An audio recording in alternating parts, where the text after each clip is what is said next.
gobernando, como ustedes ven. Claro, tiene consejeros y demás cosas típicas de un gobernante. También tiene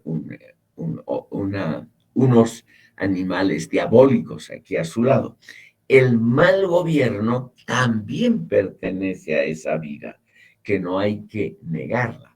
Entonces, este pintor, amigo de Petrarca, estimado público, es el primero que nos muestra aspectos no religiosos de la vida. El amor, que es el tema principal de Petrarca, puede ser puro, hermoso, placentero, pero también puede ser cruel, destructivo, deprimente y desolador. Entonces, el gran mérito de Petrarca es el realismo, cosa que en la Edad Media no había. Mostrar, estimado público, mostrar también los aspectos negativos de la vida cotidiana. Aquí les muestro, estimado público, aquí, dentro de esa ciudad, ustedes ven de colores más o menos brillantes, también hay muertos, sufrimiento, hambre, etcétera. Es decir, aquí el fresco lamentablemente está en muy mal estado, pero nos da una idea de un arte que ya no es estrictamente religioso y que por lo tanto se acerca, estimado público, al arte renacentista. Es la etapa inmediatamente anterior al arte renacentista. Aquí pueden ver ustedes la totalidad del la totalidad del Palazzo del Popolo adentro, los frescos de este señor Ambrogio Lorenzetti. Aquí ven ustedes, este es el buen gobierno, estas son representaciones de la vida cotidiana, aquí representaciones del mal gobierno. Todo esto fue inspirado por este personaje, que lo vamos a volver a ver un instante, Francesco Petrarca. Como les decía, es el primer autor que celebra aspectos de la vida cotidiana y los celebra como cosa muy positiva.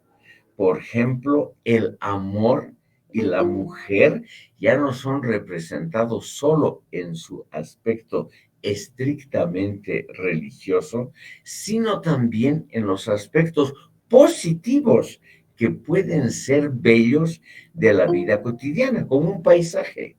Aquí les quiero mostrar un paisaje de, de este ciclo pintado por Ambrogio Lorenzetti. Estimado público, la Edad Media para Ambrogio Lorenzetti es la vida cotidiana de la dureza, de la vida muy dura. Aquí, por ejemplo, las devastaciones producidas por el mal gobierno en el campo. Ambrogio Lorenzetti nos trató de mostrar esto inspirado en Petrarca. La Edad Media, según Francesco Petrarca, en su obra Canzoni, que significa simplemente canciones, era una época del oscurantismo, del despotismo clerical. Y entonces él es el primero que nos dice textualmente: hay que retornar a la antigüedad clásica precristiana, porque esa época precristiana es la época de la luz, es la época donde los sueños infantiles de vida tranquila pueden ser hechos realidad. Entonces, estimado público, Petrarca mismo nos adelanta los aspectos centrales del Renacimiento. El individualismo, el dar mayor importancia a los placeres cotidianos. Hay que retornar sobre todo a la luz, no al oscurantismo producido por la Iglesia Católica, sino que hay que retornar a esas luces precristianas de la antigüedad clásica. Dice claramente Petrarca, hay que despertar del sueño infantil al cual nos ha sometido la Iglesia Católica. Entonces, estimado público, ustedes ven aquí Lorenzetti, este pintor inspirado por Petrarca, nos quiere mostrar las ventajas de esa vida que ya no está dirigida por la iglesia y que no ve nada malo en ser prósperos, en ser ricos, en enriquecerse. Por ejemplo, con la actividad principal en esa época que era el trabajo agrícola. En una de las paredes, esta es la representación de la prosperidad agraria, que obviamente siempre han habido periodos de prosperidad, pero la iglesia nunca le dio importancia a esa prosperidad. Entonces, estimado público, les muestro todo esto en arte para que vean ustedes cómo se prepara el advenimiento del siglo XV, que es cuando empieza el Renacimiento, sobre todo, estimado público, cuando hay un gran desarrollo económico. Siena y Florencia, junto con Milán, son los tres, y Venecia, son los cuatro lugares que más prosperan en esa época. Aquí ven ustedes típicas actividades comerciales. Aquí se nota en primer lugar fachadas bien mantenidas, eso siempre es un signo de prosperidad. Ustedes ven aquí animales que transportan mercaderías, aquí a la derecha. Ven ustedes los animalitos transportando bultos, la gente también transportando mercaderías, el comercio, y el comercio casi siempre tiene un aspecto internacional. El comercio se vuelve en algo muy importante. Siena, Florencia y Venecia son ciudades comerciales que prosperan enormemente con el comercio, que puede ser un comercio que incluya a los países musulmanes. Entonces, hay obviamente una apertura a ese tipo de actividades. Aquí en una parte un poquito apagada de estos frescos pueden ver ustedes esas actividades comerciales muy importantes. La gente en esa época no habían coches, no había ningún automotor, casi todo se hace a lomo de mula o llevando personalmente las mercaderías. Entonces, estimado público, aquí ven ustedes en esta parte mejor conservada, ven ustedes cómo la ciudad empieza a prosperar.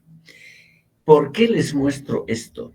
Porque uno de los aspectos típicos de la mayor prosperidad es el usar pinturas de colores brillantes para las fachadas, cosa que no existió en los 1000 años de la Edad Media. Aquí ven ustedes la intensa actividad de la gente. Aquí también es otro de los famosos frescos. Ustedes ven, son motivos mundanos, no son motivos religiosos los que pinta Lorenzetti. Y sin embargo, estimado público, la iglesia permitió, bueno, no tenía otras alternativas. Entonces la iglesia no tuvo más remedio que permitir el uso de temas mundanos en los frescos que adornaban el Palazzo del Popolo, o sea, el palacio principal de la administración pública en Siena. Estimado público, lo que decae con este desarrollo comercial importante es naturalmente la importancia de la iglesia. Y la importancia de la iglesia también decae porque, estimado público, hay una serie de papas muy brillantes en su apoyo al arte, pero papas de vida muy caótica y corrupta. Aquí lo tenemos al primero de los grandes papas de la transición de la Edad Media al Renacimiento, que es el español Alejandro VI. Este Alejandro VI pertenecía a la familia Borgia, de fama muy mala durante hasta hoy de fama muy negra. Y este papa, Alejandro VI, aquí lo tienen ustedes con su mirada de astucia, este papa se dedicó a una corrupción que realmente fue extraordinariamente alta, que asustó a la gente por el grado increíble al cual llegó el elemento corruptible en la vida de la Iglesia Católica, que era al mismo tiempo, la vida de un estado importante de Italia. Estimado público, tal vez voy a recordar algo que ya mencioné. Italia se ha unido como un Estado unitario recién a mediados del siglo XIX. Es más joven Italia como nación unitaria que la República de Bolivia. Italia estaba dividida en muchos estados soberanos. En el centro, alrededor de Roma, existían los estados de la Iglesia. Para nosotros es importante este dato porque los estados de la Iglesia se dedicaron, estimado público, al mecenazgo artístico y filosófico. Alejandro VI fue un papa extremadamente corrupto. Su hijo, César Borgia, comandante de las tropas del Estado de la Iglesia, trató exitosamente de expandir el dominio temporal del papa, o sea, el dominio mundano del papa. César Borgia es probablemente la figura que inspiró al príncipe de Machiavelli, de esa obra que ustedes en filosofía seguramente la han estudiado. Y la hija del Papa, Lucrecia Borgia, fue la mujer más bella y una gran protectora del arte y de la filosofía a fines del siglo XV, comienzos del siglo XVI.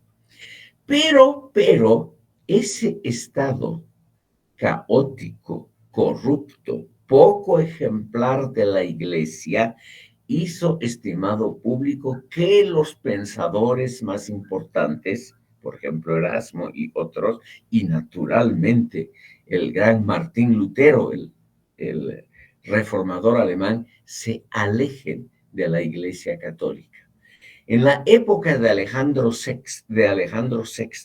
y de su sucesor, Julio II, lo vamos a tratar en la próxima sesión porque es el gran protector de Miguel Ángel y de Rafael. Martín Lutero visitó Roma. Este era un monje alemán un poquito ingenuo para cosas de la vida cotidiana. Él visita Roma creyendo encontrar el núcleo, la cumbre de la devoción cristiana. Y él encuentra una ciudad dedicada a los placeres. Entonces, estimado público, ¿qué hace este buen tipo? Obviamente empieza a criticar a la iglesia. Y al criticar a la iglesia, obviamente termina volcándose contra el catolicismo y estableciendo el protestantismo como solución contra la corrupción y los desórdenes mundanos producidos por la iglesia. De todas maneras, estimado público, Es importante este papa porque fue un gran protector del arte, un mecenas. Entonces, aquí como ya empieza el arte a producir cosas muy notables y a escala mayor que en siglos anteriores, lo importante se convierte la institución del mecenazgo. Los papas son los grandes mecenas en el centro de Italia y aquí, estimado público, tenemos a la derecha el mapa de las posesiones de la Casa de Borgoña. Como ustedes ven a simple vista, un caos de colores, pero se puede explicar en muy pocas palabras porque tiene que ver con la posterior historia de América Latina. Como es el ejemplo más famoso de mecenazgo, o sea, de protección de las artes con una visión filosófica, me permito, estimado público, dedicar unos segundos solamente a la Casa de Borgoña. Era una línea menor de la Casa Real de Francia. Ustedes ven, aquí está Francia, aquí, y los hijos menores del rey recibían territorios para que de esas rentas vivan adecuadamente. Y entonces recibieron estos territorios. Aquí el anaranjado dice Ducado de Borgoña. Pero esta gente fue muy astuta y se casaron con herederas de territorios soberanos, lo que ahora es Holanda, aquí arriba, Bélgica, aquí en el centro, y Luxemburgo, aquí donde pasó el cursor. Por lo tanto, eran, por un lado, miembros de la familia real francesa y por otro tenían una serie de estados totalmente soberanos. Por ejemplo, aquí, estimado público, territorios que hoy son parte de Francia, de Suiza, de Alemania, Holanda, Bélgica, Luxemburgo, y esta parte es hoy Francia. Era un enorme territorio que los duques de Borgoña, aquí tenemos al más famoso de ellos, Felipe el Bueno, aquí lo tenemos aquí, muy alto, muy delgado, aquí está la corte de él, y este Felipe de Borgoña se dedica a proteger al arte, especialmente a la pintura y a la escultura. Y aquí tenemos uno de los ejemplos más famosos del arte que protege la Casa de Borgoña, y esto ya es, estimado público, el Renacimiento flamenco. Esta región, aquí un instante les voy a mostrar, esto es Flandes, que luego se convierte en una posesión española. Ven ustedes aquí, Flandes, una región ya industrializada, muy urbanizada, muy rica, que hoy pertenece a Bélgica, igual que Brabante, donde está la capital Bruselas. En la Edad Media y comienzos del Renacimiento es la parte más próspera de Europa. Y en esa parte próspera de Europa, estimado público, se produce un arte de extremada calidad. Quiero mostrarles aquí al primero de esos grandes pintores que ya pertenece directamente al Renacimiento, Jan van Eyck. Voy a escribir luego el nombre en la pizarra del chat, no se preocupen, pero quiero mostrarles este cuadro que se llama El matrimonio Ardolfini, porque es el primer cuadro, el primer retrato de una familia burguesa, o sea, no son ni gobernantes, ni es tampoco un retrato religioso. Y como ustedes pueden ver por los detalles, el extraordinario talento del pintor es además el inventor de la pintura al óleo. Y este es el primer óleo probablemente de la historia de Europa Occidental. Entonces, aquí ven ustedes un motivo estrictamente mundano, un matrimonio que además eh, no son nobles, tampoco son gente que tiene que ver con la iglesia, estimado público. Este Jan van Eyck tiene el mérito de haber iniciado el arte mundano. Ustedes ven, es un matrimonio de clase media del siglo XV. Aquí está él, que tiene que ver con negocios bancarios, y aquí la esposa.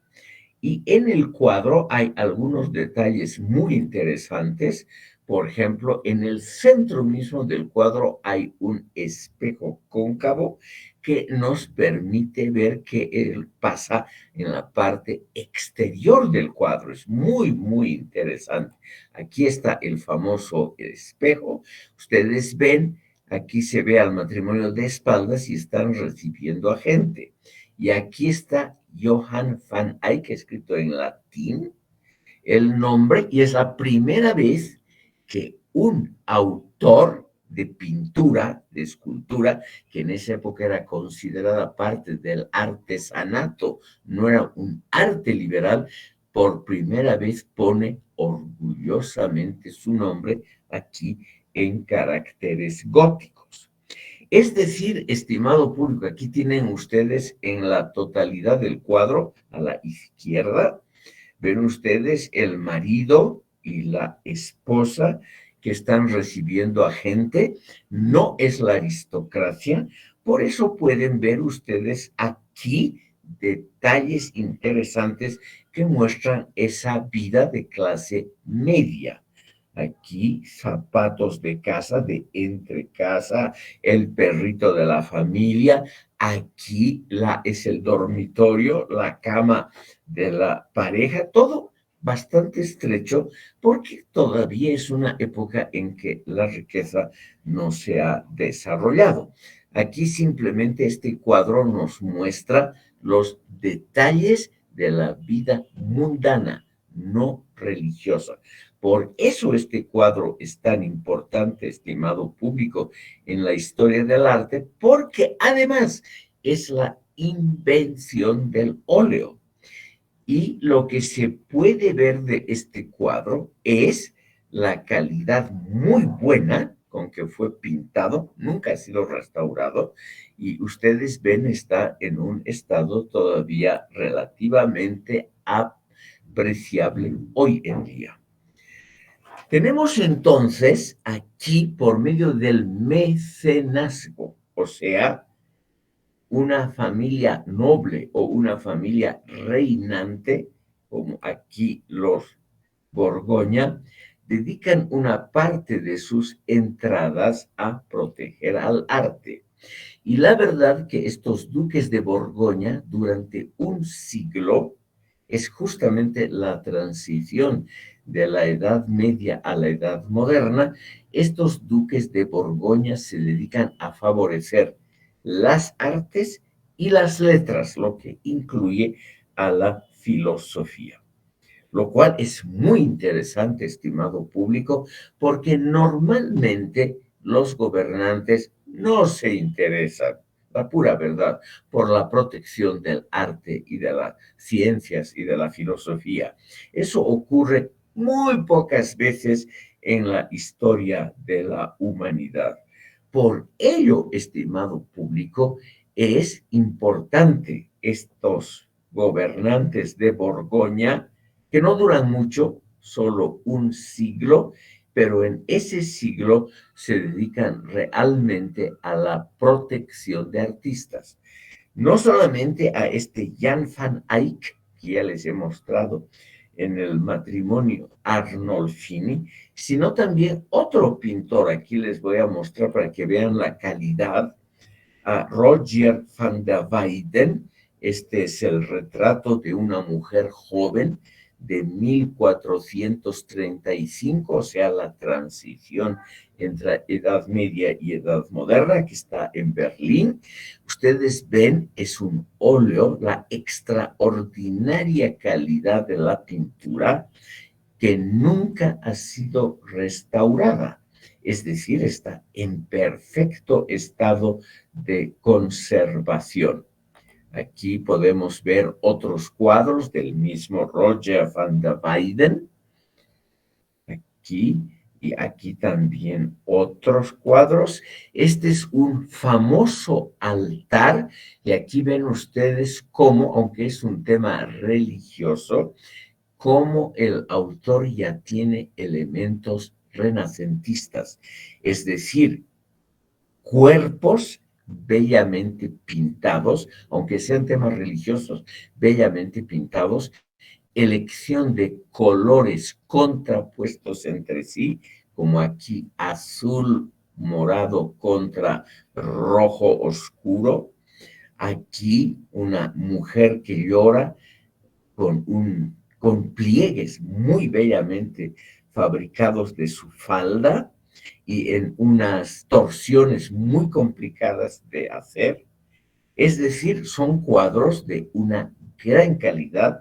Aquí podemos ver de cerca, esta imagen tomada muy de cerca, podemos ver la calidad de esta Virgen que llora, que es la Virgen María que está llorando ante el cuerpo muerto de su Hijo Jesucristo. Y ustedes pueden ver en esta cofia, o sea, en este paño que usaban las mujeres para cubrirse el cabello, pueden ver ustedes los pliegues de una tela recién planchada. Aquí también se ve eso, los pliegues todavía se nota de una tela recién planchada. Simplemente, estimado público, para mostrarles la eximia calidad que alcanza el arte que se desprende de la tutela eclesiástica. Aunque tenga temas religiosos como estos, los pintores protegidos por los duques de Borgoña ya no aceptan las indicaciones de sacerdotes, de instituciones religiosas, sino que pintan lo que ellos quieren. Aquí, por ejemplo, es la Virgen María con el Niño Jesús, y aquí está San Lucas, el evangelista San Lucas, que según la tradición es el protector de los artistas, porque San Lucas no sabía pintar. Y aquí San Lucas, como ustedes ven, está pintando a la Virgen María, pero el pintor aprovecha este motivo para retratar a su ciudad. Estas ciudades belgas, lo que ahora es Gante o Brujas, tienen canales, puentes sobre los canales, son ciudades muy prósperas donde se realizan las primeras grandes operaciones comerciales. Entonces, estimado público, lo que tenemos es una eclosión muy notable de pinturas de muy alto nivel. Aquí otra vez para que vean ustedes a Roger van der Weyden, a este gran pintor flamenco, con retratos ya claramente renacentistas. Entonces, hay dos centros, estimado público, del mecenazgo. El más interesante para nosotros, porque es el menos fijado a temas religiosos, es el mecenazgo de los duques de Borgoña. Todas estas posesiones, estimado público, pasan a una sola persona, que es María de Borgoña, la hija del último duque soberano de Borgoña, y ella se casa con el emperador Maximiliano de Austria, que tiene a su vez solo un hijo, Felipe el Hermoso, casado con Juana la Loca, la heredera de todas las posesiones españolas. Entonces aquí se une una enorme herencia. Carlos V, el hijo de Juana la Loca y de Felipe el Hermoso, que nace aquí en Gante, donde estoy poniendo aquí el cursor. Carlos V, Carlos I de España, hereda todas estas posesiones: Holanda, Bélgica, Luxemburgo, partes de Francia, Alemania, etcétera. Hereda también Austria, las posesiones austriacas, toda España y sus posesiones coloniales en América y en Asia, las Filipinas, etcétera, etcétera. Por ello, curiosamente, está ligada la historia de España a la historia de Flandes. Ahora bien, estimado público, ¿qué tiene que ver todo esto con la filosofía del Renacimiento? Tiene que ver algo muy importante que quisiera explicitarles muy claramente. Aquí, estimado público, está, para que tengan ustedes una idea de lo que era Italia en la época fines del siglo XV, comienzos del XVI. Ustedes ven, es un montón de estados soberanos. Aquí está Siena, que es lo que hemos visto. Aquí está Florencia en amarillo. Florencia termina comiéndose a Siena al muy poco tiempo. Aquí están los estados pontificios en color azul morado. Justamente Julio II, el papa que rara vez se bajaba del caballo, Julio II, un gran militar que llegó a ser papa, y anteriormente César Borgia, el hijo de Alejandro VI, son los que expanden hasta el norte. Ven ustedes aquí, expanden hacia el norte los estados de la Iglesia, y aquí ven ustedes el reino de Nápoles y el de Sicilia al sur.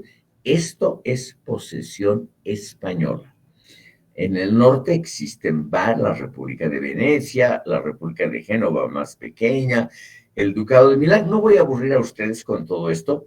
Todos estos estados, todos, estimado público, compiten por el mecenazgo. Todos estos estados se dedican a proteger a los artistas, a los filósofos y a los pensadores.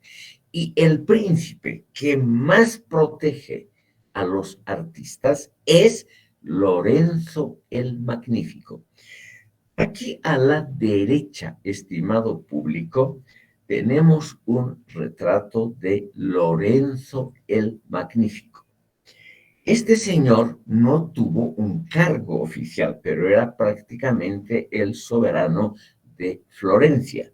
Él era un Medici, el jefe de la casa Medici o Médicis, esa famosa familia de banqueros, la gente más rica de Europa. Y este Lorenzo el Magnífico se dedica exclusivamente a fomentar las artes, las letras y la filosofía. Funda la Academia Platónica.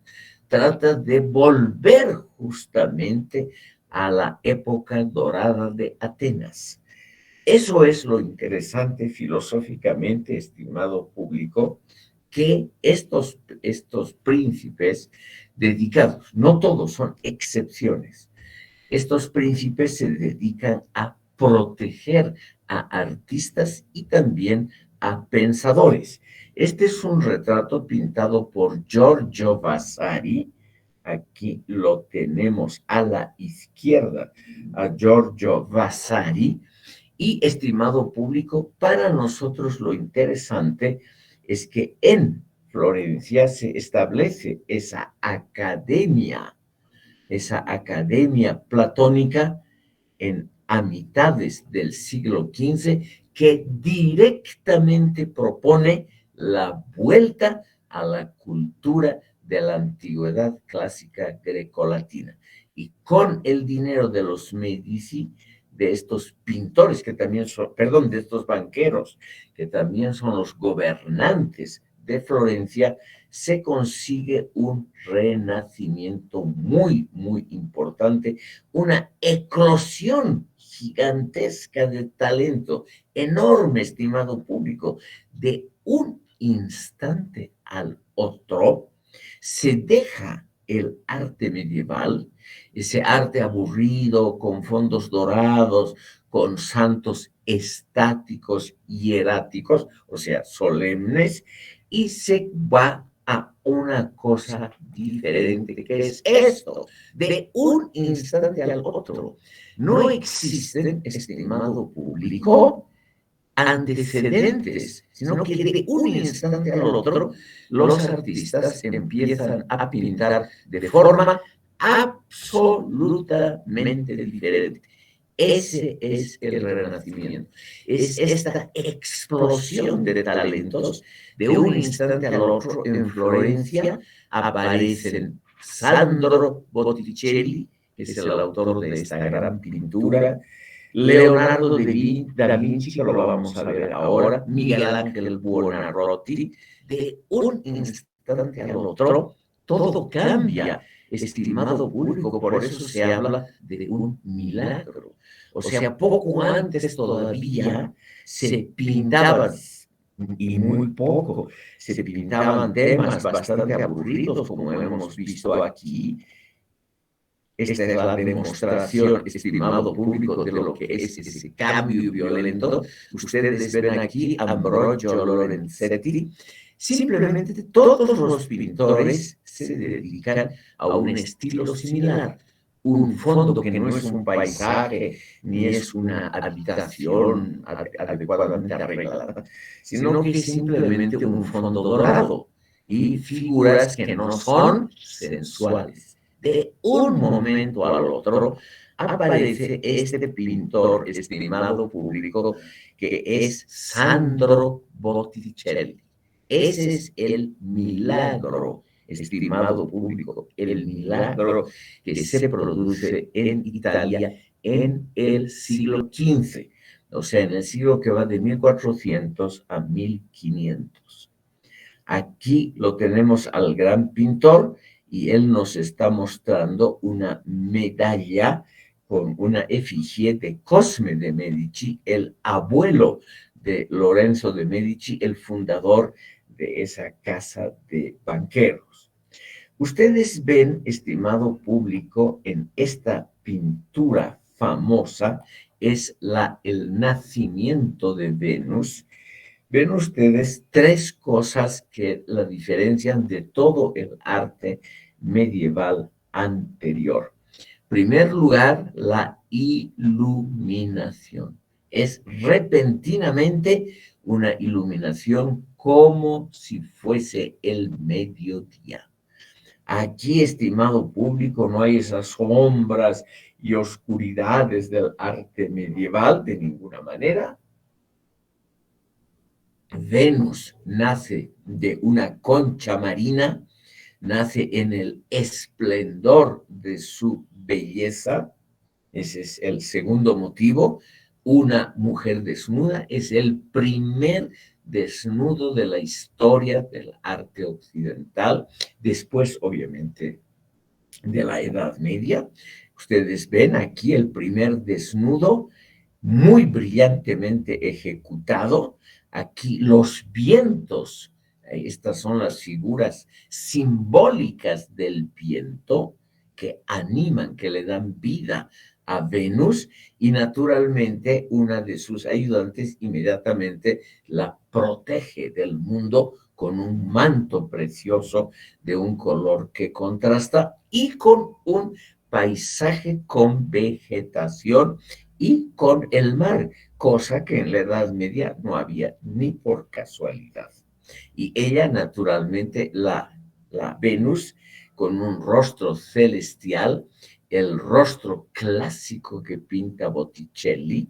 Botticelli, vamos a ver posteriormente, pinta casi siempre el mismo rostro de una amada imposible, de un amor mundano, pero imposible, que representa, estimado público, la parte mundana de esa de esa colectividad que ahora, en la segunda mitad del siglo XV, se dedica a lo mundano.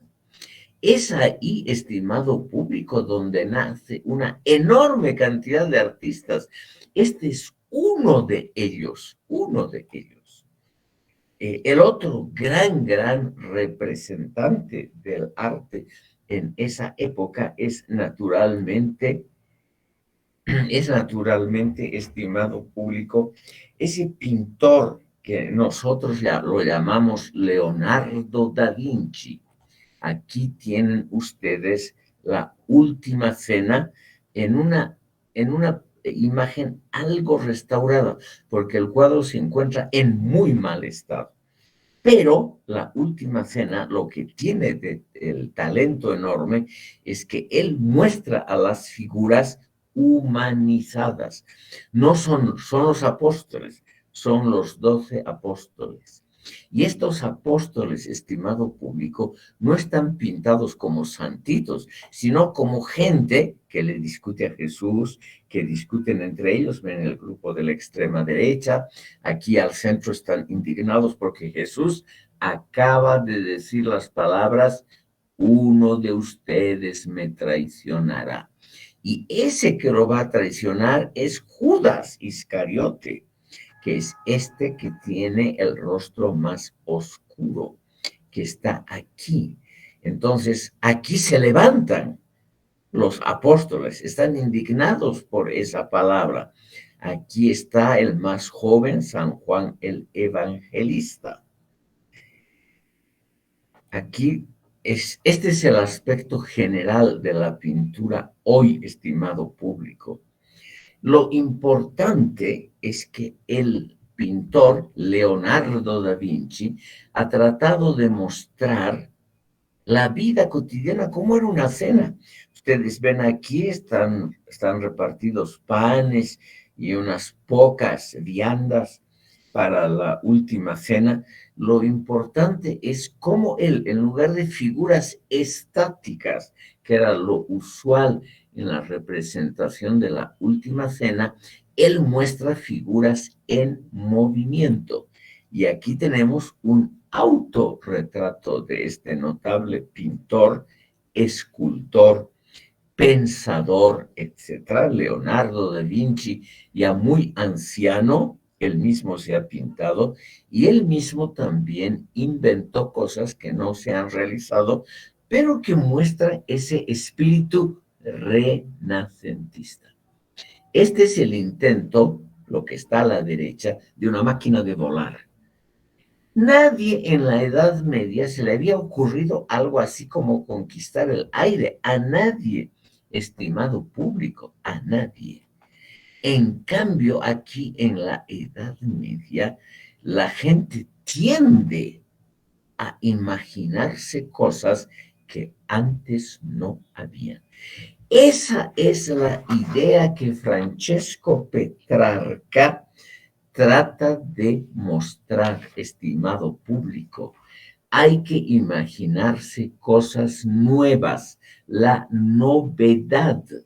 O sea, el trascender la tradición, el alejarse de la tradición, eso se convierte en el núcleo que le da vida al renacimiento.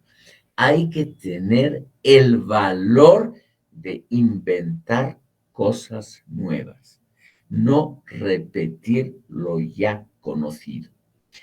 Hoy en día eso nos parece una cosa de todos los días, pero, estimado público, en esa época todavía dominada por la iglesia, en esa época donde a nadie se le ocurría siquiera pensar en alternativas, salvo al gran Petrarca, eso, estimado público, es una idea muy original. Este renacimiento es fomentado también por la invención de la imprenta hacia 1460. La imprenta, estimado público, abarata, rebaja los costos del saber. los vuelve además extremadamente populares y asequibles. Es uno de los grandes inventos en la historia de la humanidad. Los libros se vuelven baratos, los libros tienen también ilustraciones, porque al inventarse la imprenta se inventa también el procedimiento para imprimir en gran cantidad imágenes, por ejemplo, grabados en cobre, etcétera. Entonces, el arte se convierte en algo, claro que no llega a todas las capas sociales, pero se convierte en algo que se expande enormemente. Los libros baratos, el mayor conocimiento de las obras artísticas, literarias y filosóficas de la antigüedad. Y poco después, a partir de 1492, el descubrimiento del Nuevo Mundo y de otros continentes. Poco después, el portugués Vasco da Gama llega a la India, bordeando el África, es el primer europeo que bordea totalmente el continente africano, descubre el paso de Buena Esperanza, o sea, el paso del Océano Atlántico al Índico, llega a la India y establece posesiones comerciales portuguesas en varios países asiáticos. Entonces, simplemente la capacidad de conocer cosas se amplía notablemente. Es un mundo donde los conocimientos se amplían cada día, estimado público. Cada día hay cosas nuevas que ver. Y esto realmente significa un gran acontecimiento para el arte. Uno de los pintores o el pintor que representa más claramente ese proceso de emancipación del arte es Leonardo da Vinci. Aquí tienen ustedes algunas de las obras más famosas. Él ha pintado relativamente pocos cuadros. Aquí tenemos la Gioconda o la Mona Lisa en el centro, el cuadro más famoso de Leonardo da Vinci. Aquí tenemos la Virgen con su madre Santa Ana, el Niño Jesús y el Cordero, en un cuadro que ha servido para muchas interpretaciones psicoanalíticas. Y a la derecha tenemos a San Juan Bautista, no el evangelista, sino San Juan Bautista. Aquí ven ustedes en una figura claramente hermafrodita. No se sabe si es un hombre o una mujer, y el cuadro está pintado a propósito para eso. Se cree que el retratado era uno de los amantes masculinos de Leonardo da Vinci. Entonces, tenemos, estimado público, aquí tenemos una reconstrucción moderna de lo que ya les he mostrado. Este cuadro es importante porque nos muestra la libertad que tienen los artistas de disponer a su gusto sobre el material religioso preexistente. La última cena se ha pintado desde el comienzo de la era cristiana, pero siempre era una cosa muy estática, 12 apóstoles situados todos iguales, todos en posiciones solemnes, es decir, hieráticas, en torno a una mesa. En cambio aquí, Leonardo da Vinci nos ha presentado a los apóstoles en grupos de a 3 y ha tenido el atrevimiento de presentarnos a los dos más importantes, San Pedro, que es este anciano de cabellos y barba blancos, aquí donde muevo el cursor, lo ha puesto, estimado público, al lado del más joven, San Juan el Evangelista, el autor del Evangelio según San Juan y del Apocalipsis, con Judas Iscariote, o sea, el futuro jefe de la iglesia, el primer papa, San Pedro, al lado mismo de Judas Iscariote del traidor. Entonces, aquí estos se han levantado indignados porque Jesucristo acaba de decir, uno de ustedes me traicionará. Aquí estos están más bien reflexionando. Estos van directamente al lado de Jesucristo y le amonestan por decir semejante cosa.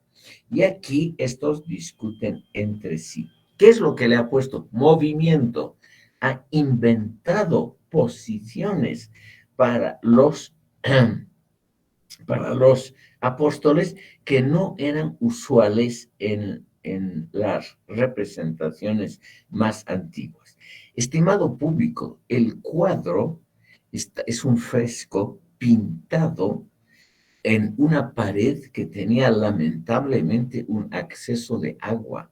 Entonces, durante los siglos se ha dañado irreversiblemente una de las pinturas más famosas de la historia occidental, de la cultura occidental.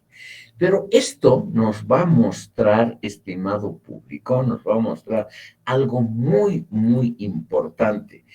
Aquí a la derecha, este es también un cuadro de Leonardo da Vinci, La Virgen de la Roca. Hoy en día estos cuadros nos dejan bastante fríos, pero en el Renacimiento era realmente una enorme novedad. Ustedes ven aquí como trasfondo está pintado un paisaje con árboles, etcétera. Eso no existía en la Edad Media. No había la pintura del paisaje, no había el fondo, sino que se ponía un fondo dorado para que la gente no se distraiga mirando el paisaje. Entonces, estas innovaciones que a ustedes les pueden parecer muy pequeñas y de poca importancia, estas innovaciones, estimado público, han sido enormes en la historia de la pintura porque van acompañadas de un elemento filosófico. Hay que pintar, es decir, reproducir la realidad como es ella. La realidad, estimado público, es también una realidad de pequeños lujos. Aquí el cuadro más famoso de Roger van der Weyden, El descenso de la cruz. El descenso de la cruz, estimado público, es un motivo muy usual desde el comienzo mismo del arte cristiano. Esto es el renacimiento, es mejor dicho, la transición de la Edad Media al Renacimiento por dos motivos que quisiera explicitar a la vista de este cuadro. En primer lugar, el fondo es todavía medieval. Ustedes ven, es una superficie dorada sin ningún detalle. Y obviamente el Calvario no era así, este es el descenso de la cruz en el Monte Calvario. Y al mismo tiempo aquí el pintor le ha puesto típicos adornos medievales al cuadro, o sea, adornos que no tienen que ver con la escena.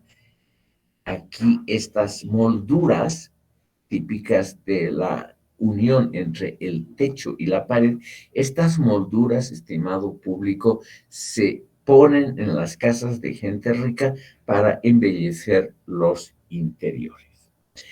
Pero el paso a la Edad Media se nota en dos cosas. En primer lugar, en que el pintor ha inventado un cuadro con una figura, digo, con una plana, con una estructura muy rara. Es decir, no es solamente una estructura rectangular, sino que aquí tiene una estructura que sobresale de las líneas maestras del cuadro para mostrar la cruz. Obviamente es la pura imaginación, la realidad no era así. Entonces, ¿por qué es un paso al Renacimiento? Porque aquí nos muestra cosas que en la realidad no existían. No existía seguramente esta imagen así con esta salida del cuadro para mostrar un detalle. Y el segundo elemento es la riqueza de las vestiduras. Seguramente cuando Jesucristo fue depuesto de la cruz, todos llevaban vestiduras muy modestas y de colores relativamente monocromáticos. En cambio, aquí hay una gran riqueza en colores. Ven ustedes rojos, azules, verdes, aquí un dorado, un traje muy, aquí este es José de Arimatea, que ayuda a descender y paga el sepulcro de Jesús. Es hombre rico, por eso está representado con este traje. Y aquí una mujer que llora en una torsión muy complicada. Entonces, esta riqueza de rostros, todos diferentes entre sí, todos diferentes, esta riqueza de expresiones, esto ya es el Renacimiento, aunque el fondo del cuadro y en general el motivo es un motivo clásico cristiano, pintado miles de veces durante la Edad Media. Pero aquí el pintor ha utilizado su talento original para hacer algo diferente. Y eso es lo interesante en esta pintura de Roger van der Weyden. Ustedes ven aquí esta figura femenina de la extrema izquierda, que se la ve mejor aquí, y aquí se ve la eximia calidad, muchos dicen fotográfica, de este pintor.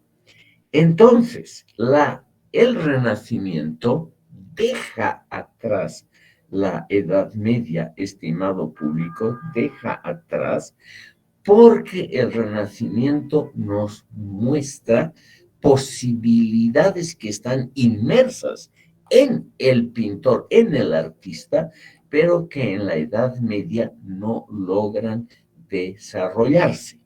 Entonces, todos estos pintores son realmente muy originales. A nadie se le había ocurrido pintar una mujer desnuda y un tema estrictamente mitológico de la antigüedad.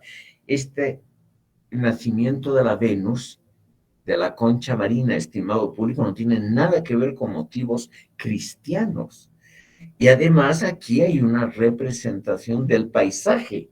Ustedes ven aquí la costa marina, el mar, en fin, el autor se ha preocupado de mostrar la naturaleza, un retorno a la naturaleza. Y ese retorno a la naturaleza es lo típico del renacimiento. Hay que renacer, volver a tratar de renacer las cosas buenas de la antigüedad greco-latina. Y entre las cosas buenas de la antigüedad greco-latina está, por ejemplo, el culto a la belleza femenina, que aquí aparece por primera vez después de más de 1000 años. Hay que volver aquí ven ustedes, a motivos de la mitología griega clásica y hay que mostrar la naturaleza como es y no esos fondos dorados. Entonces, estimado público, para cerrar esta primera mitad, hemos pasado rápidamente, como fue en realidad el paso de un arte todavía dedicado a alabar a Dios en una vida austera. Estas puntas góticas, estimado público, son la representación más clara de una vida austera, de una vida que solo quiere ensalzar a Dios, quiere ir a lo alto. Y en cambio, estimado público, aquí tenemos una vida que quiere ensalzar lo mundano. Y el ejemplo más claro ha sido, obviamente, un propio pontífice muy corrupto, Alejandro VI, pero que al mismo tiempo ha sido el gran protector de las artes de su tiempo.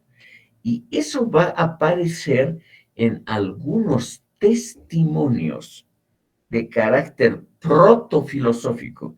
Como les dije al empezar la sesión de hoy, no hay ningún filósofo importante en esta primera etapa del Renacimiento. Hay que esperar todavía un siglo a Descartes, a Bacon, a los grandes representantes de la filosofía occidental. Aquí no hay nada de eso, estimado público, pero sí hay mecenas, o sea, protectores del arte, que fundan academias, instituciones, y hay pintores como Giorgio Vasari, que él mismo se dedica a escribir textos sobre el paso de la Edad Media al Renacimiento.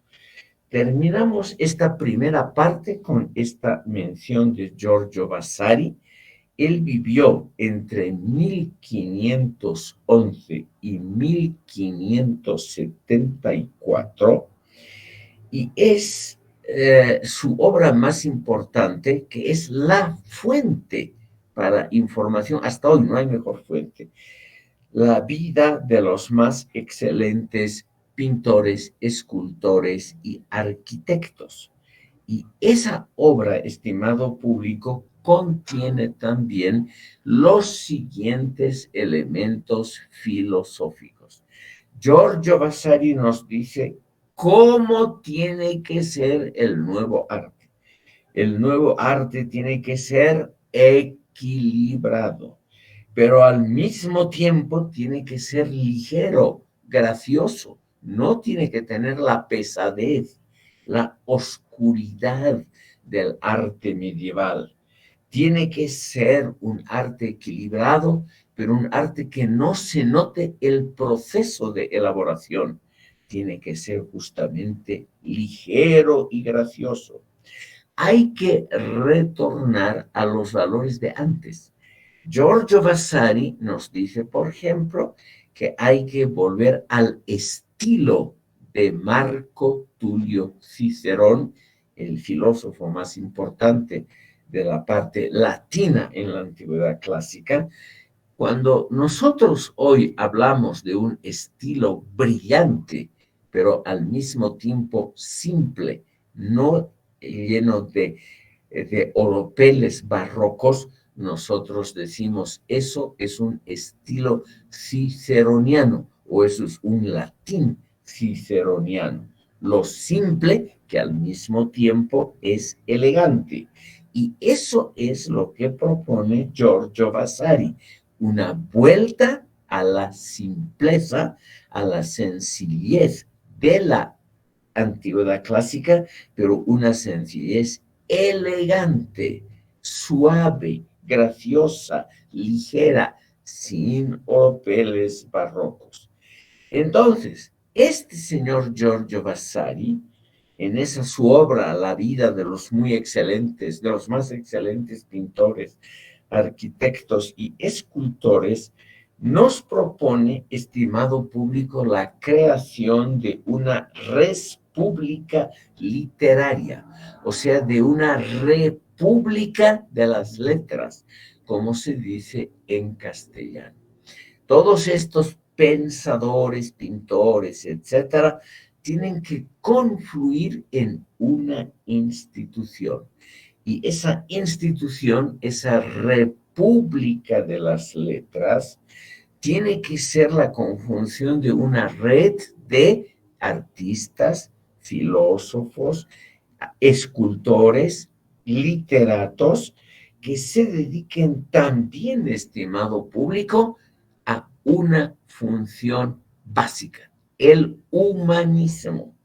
Ya no está Dios o la religión o la vida estrictamente religiosa y apegada a los mandamientos en el centro de su atención, sino una vida bien lograda, una vida individualmente bien lograda, como se decía en la antigüedad clásica.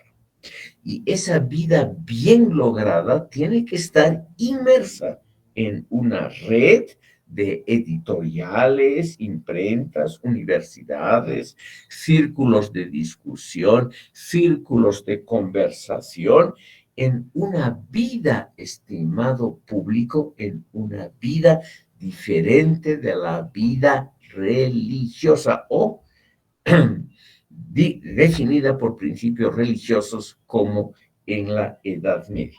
O sea, el humanismo individualista, cosmopolita, es lo que piden tanto Lorenzo el Magnífico como Giorgio Vasari. Y aquí viene el famoso dicho de Erasmo de Rotterdam: quiero ser ciudadano del mundo. Es una, es una clara tendencia antinacionalista contra el enaltecimiento de virtudes nacionales. Aquí lo que hay que fomentar es la actitud cosmopolita, porque el ser humano pertenece al mundo, no solo a una colectividad nacional determinada. Ese es el programa del Renacimiento, que aparece muy claramente en la obra de Vasari y en las actuaciones prácticas de Lorenzo el Magnífico, quien funda la Academia Platónica en Florencia y quien fomenta muy claramente la labor de filósofos, pensadores y artistas que vamos a ver, estimado público, después de un breve descanso pedagógico. 10 minutos de descanso pedagógico.